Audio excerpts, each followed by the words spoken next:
ऐसे तो इनका कोई इस्तीफा नहीं दे। तुम्हारे खोपड़े पे हिट छिड़कने आए हो, तुम्हारे खोपड़े पे हिट छिड़कने आए हो। आपको भारतीय जनता पार्टी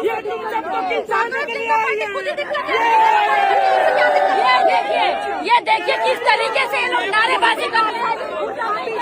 ये कांग्रेस जनता पार्टी अपनी बात रखिए ना, क्यों बात बोलने से रोक रहे हैं आप लोग? बैंड बज गया। 25 करोड़ है बेरोजगार, कौन है इसका जिम्मेदार? अंबानी अडानी की सरकार, ये सभी इसके जिम्मेदार। शिक्षा है सबका अधिकार, बंद करो इसका व्यापार, जाति धर्म में नहीं बटेंगे, मिलजुल कर संघर्ष करेंगे।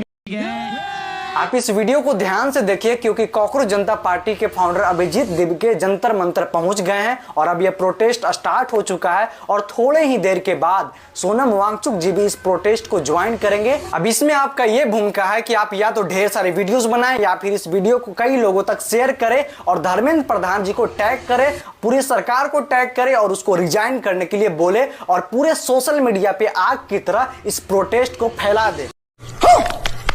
यार मैंने तो सुना था कि आज कुछ बहुत बड़ा होने वाला है। कांग्रेस जनता पार्टी एकदम यूथ की आंधी लाने वाली है। आपको पता है इस प्रोटेस्ट में कैसे लोग शामिल हुए हैं? ये वीडियो देखिए, इसमें 2 लोग फालतू चिल्ला चोट और नारेबाजी कर रहे हैं और उसका रीजन सिर्फ ये है कि इन्हें अपने रील के लिए कंटेंट चाहिए। अच्छा, तब तक चिल्ला रहे हैं जब तक इनका वीडियो पूरा नहीं हो जाता, उसके बाद फोन लेते हैं और चलते बनते हैं। ये है कांग्रेस जनता पार्टी के प्रोटेस्टर्स और ये लाएंगे आंधी। सीरियसली, इन्हें सिर्फ और सिर्फ अपने रील के कंटेंट से मतलब है। रुक तेरे को बता। ये देखो direct from the ground images आई हैं। ये देखो 15-20 लोग, कितना खाली पड़ा है जंतर मंतर, कोई नहीं दिख रहा है, दूर दूर तक खाली पड़ा है, कोई दिख ही नहीं रहा है यहाँ पर। मतलब यार तुम देश के यूथ को सपोर्ट नहीं कर सकते तो कम से कम उसके अगेंस्ट तो मत बोलो, चुप ही बैठ जाओ। देश का यूथ उठ रहा है, आवाज उठा रहा है, जंतर मंतर पर इकट्ठा हो रहा है, पीसफुल प्रोटेस्ट कर रहा है, तो तुम ये फालतू के नैरेटिव चला रहे हो। थोड़ी शर्म करो यार।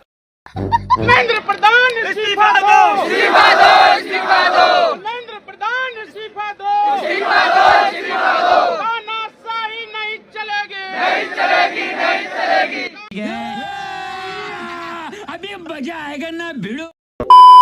कल सुबह 9 बजे जंतर मंतर पर इंडिया का पहला जेनजी प्रोटेस्ट होने जा रहा है। सिर्फ एक मांग, एजुकेशन मिनिस्टर का इस्तीफा।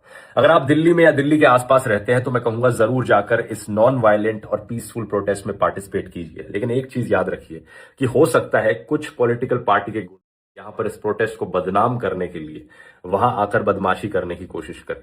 सही बात है।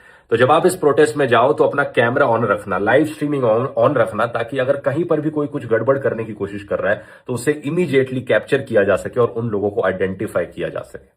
दूसरा, जो पुलिस वाले वहां पर खड़े होंगे उनसे एम्पैथाइज कीजिए। उनके लिए जब आप जाओगे प्रोटेस्ट में, एक हाथ में तिरंगा लेना, दूसरे हाथ में फूल लेना, ताकि आप वो फूल उन पुलिस वालों को दे सको, क्योंकि उन पुलिस वालों के बच्चे भी इसी करप्ट सिस्टम में फंसे हुए हैं, उन्हें भी यही सब झेलना पड़ रहा है। और तीसरा, अपने पेरेंट्स को भी अपने साथ लेकर जाइए। ये जेनजी प्रोटेस्ट जरूर है लेकिन जो कॉज है वो आपके पेरेंट्स भी समझेंगे। वो भी समझेंगे कि देश का सिस्टम आखिर कितना करप्ट हो चुका है। अब समय आ चुका है इसे बदलने का, अपनी आवाज उठाने का। क्या बात है सर, क्या बात है सर। कांग्रेस जनता पार्टी के फाउंडर अभिजीत दिब्के दिल्ली पहुंच के एयरपोर्ट से सबसे पहले क्या बोला, जरा ध्यान से सुनिए। Education Minister must resign. Education Minister must resign. 5 students have committed suicide. ये प्रोटेस्ट 11 बजे से लेके 5 बजे तक चलेगा, जिसमें धर्मेंद्र प्रधान यानी एजुकेशन मिनिस्टर यानी पेपर लीक मिनिस्टर यानी कि स्टूडेंट सुसाइड मिनिस्टर के खिलाफ होने वाला, जिसमें हम उनसे रेजिग्नेशन मांगेंगे और दिल्ली के आसपास के जितने भी यूथ हैं वहां ज्यादा से ज्यादा पहुंचे ताकि इस प्रोटेस्ट को सफल बना सके। कोई इनसे सीखे। जंतर मंतर पर युद्ध जैसी तैयारी। बाप रे बाप, भाजपा सरकार कांग्रेस जनता पार्टी से इस कदर डर गई, इसका अनुमान ना हमने लगाया था और ना आपने। कहना क्या चाह रहे हैं भाई आप कि किस प्रकार से कांग्रेस जनता पार्टी से सरकार डर कर और सड़क पर पुलिस बल को तैनात कर देगी। दोस्तों, आप कल्पना कीजिए जब कांग्रेस सड़क पर उतरा है तो दिल्ली में इतनी फोर्स, अगर सड़क पर कहीं बब्बर शेर उतर आते तो दिल्ली का हाल क्या होता। अब आपके मन में बहुत विचार चल रहे होंगे हमारे भी मन में चल रहे हैं दोस्तों। लेकिन दिल्ली में जो कॉकरोचों ने क्रूज किया है, जिससे पूरी दिल्ली हिल चुकी है। दोस्तों इस वीडियो को देखिए और अंदाजा लगाइए किस तरीके से कॉकरोच जनता पार्टी का खुमार देश के युवाओं के सर चढ़कर बोल रहा है कि अब युवाओं ने जिम्मेदारी ले रखी है कि कॉकरोच पार्टी का समर्थन करना है और उसका प्रचार प्रसार भी करना है। युवा अब हर जगह कॉकरोच पार्टी का पोस्टर और बैनर लगा रहे हैं। आप जरा अंदाजा लगाइए कि भारतीय जनता पार्टी जो ये दावा करती थी कि विश्व की सबसे बड़ी पार्टी है, लेकिन 5 दिन में ही कॉकरोच जनता पार्टी ने उनकी सारी हवा निकाल कर रख दी है। केजरीवाल 2.0 या साइबर हाईजैक, याद है आपको अन्ना हजारे मूवमेंट का हाईजैक? लगता है फिर से सेम स्क्रिप्ट जो है वो लॉन्च हुई है, बस नाम बदल गया है लेकिन एजेंडा नहीं बदला है। एक बात तो बड़ी श्योर है, आपकी पॉलिटिकल दुकान ठंडी पड़ी हुई है, तो इसीलिए अब इंटरनेट पर नया रिवॉल्यूशनरी स्टार्टअप लॉन्च कर दिया गया है, कॉकरोच जनता पार्टी। दिन में एक्टिविस्ट, रात में प्रोपेगेंडिस्ट, पुराना झूठ और न्यू पैकेजिंग। और सुनो, 23 मिलियन फॉलोअर्स का ढोल पीटा जा रहा है, लेकिन लीडरशिप में कौन है? एक कंटेंट क्रिएटर, एक ब्लॉगर, एक कॉर्पोरेट एम्प्लॉय। और इन लोगों को लगता है कि ये लोग देश को गवर्नेंस सिखाएंगे। भैया, देश गवर्नेंस से चलता है, इंस्टाग्राम फॉलोअर से नहीं। तुम लोग पागल है क्या? फॉलोअर काउंट क्वालिफिकेशन नहीं होता और पॉडकास्ट सुन के कोई भी पॉलिसी मेकर नहीं बन जाता। सबसे बड़ी चालाकी पता क्या है? खुद को पॉलिटिकल पार्टी भी नहीं बोलते। और पता है क्यों नहीं बोलते हैं? क्योंकि पॉलिटिकल पार्टी की एक अकाउंटेबिलिटी होती है, फंडिंग का हिसाब देना पड़ता है, सवालों के जवाब देने पड़ते हैं। और यहाँ पे मूवमेंट का मास्क पहनकर पॉलिटिक्स ही खेली जा रही है। पावर चाहिए लेकिन रिस्पॉन्सिबिलिटी नहीं लेनी है, इन्फ्लुएंस चाहिए लेकिन अकाउंटेबिलिटी नहीं माननी है। और तो और नीट के नाम पे तो बच्चों के फ्यूचर पर पैनिक बेचा गया। ओह, ऐसा है क्या? जंतर मंतर पर कॉकरोचेस का प्रोटेस्ट स्टार्ट हो चुका है। अब देखना ये है कि इस प्रोटेस्ट के बाद सरकार पे कितना दबाव बनता है। धर्मेंद्र प्रधान शिक्षा मंत्री क्या इस्तीफा देंगे? गाइस, आपको क्या लगता है? कमेंट सेक्शन में ज़रूर बताना, क्या धर्मेंद्र प्रधान इस प्रोटेस्ट के बाद इस्तीफा देने वाला है या फिर नहीं। इतनी सुरक्षा व्यवस्था अगर पाकिस्तान और भारत के बॉर्डर पे कर देता ना, तो भारत में नक्सल अटैक नहीं होता, आतंकवादी अटैक नहीं होता, पुलवामा अटैक नहीं होता, पहलगांव अटैक नहीं होता। जितनी सुरक्षा कॉकरोच जनता पार्टी से डरकर सरकार जंतर मंतर पर कड़ी कर दी है। जंतर मंतर पर आप देखिए सरकार ने कितनी कड़ी सुरक्षा व्यवस्था कर दिया है, ताकि सीजेपी के जितने भी युवा है, कॉकरोचेस है, वो जंतर मंतर तक पहुंच ना पाए और वहां पे प्रोटेस्ट नहीं कर पाए।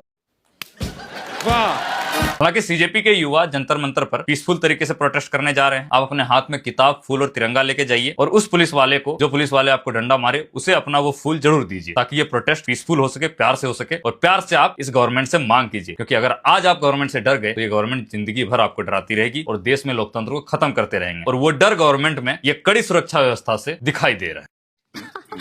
सही पकड़े हैं। अगर हम कॉकरोचेस हैं तो इतना डर क्यों?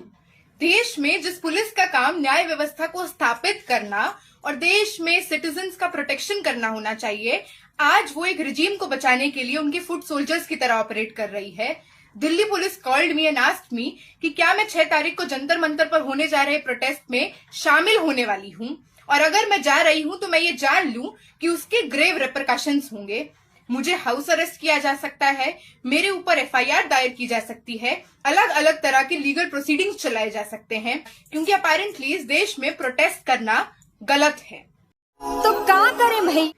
मैं ये डायरेक्ट धर्मेंद्र प्रधान से कहना चाहूंगी कि there is a whole mechanism set to protect you, an incompetent minister who has over the period of last 10 years proved his incompetency, who has blood of thousands and lakhs of students on his hands, जिसने एक बार में कभी 24.5 lakh, 18.5 lakh, 13.5 lakh students के futures और careers की धज्जियां उड़ा दी।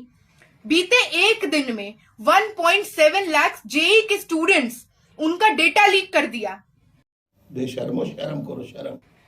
लगातार जिस तरह से छोटे छोटे गांव और कस्बों से आकर स्टूडेंट्स दिल्ली जैसे शहर में पढ़ते हैं, हमें पता है कि पूरे खानदान, माँ बाप, पूरे समाज का सपना लेकर जब हम एक एंट्रेंस टेस्ट में बैठते हैं, वो आने वाले जीवन की दिशा तय करती हैं कि हमारा जीवन कैसा दिखेगा, किस तरह की संभावनाएं होंगी, हमारा फ्यूचर, हमारे एस्पिरेशंस, माँ बाप के एस्पिरेशंस 10 लाख, 25 लाख, 30 लाख में बेच दिया। लगातार जिस तरह से जवाबदेही से बचाने के लिए एक निकम्मे मिनिस्टर को देश के सारे तंत्र लग जाते हैं, चाहे वो मेन स्ट्रीम मीडिया हो, IT सेल हो, अलग अलग तरह के इंस्टीट्यूशंस हो।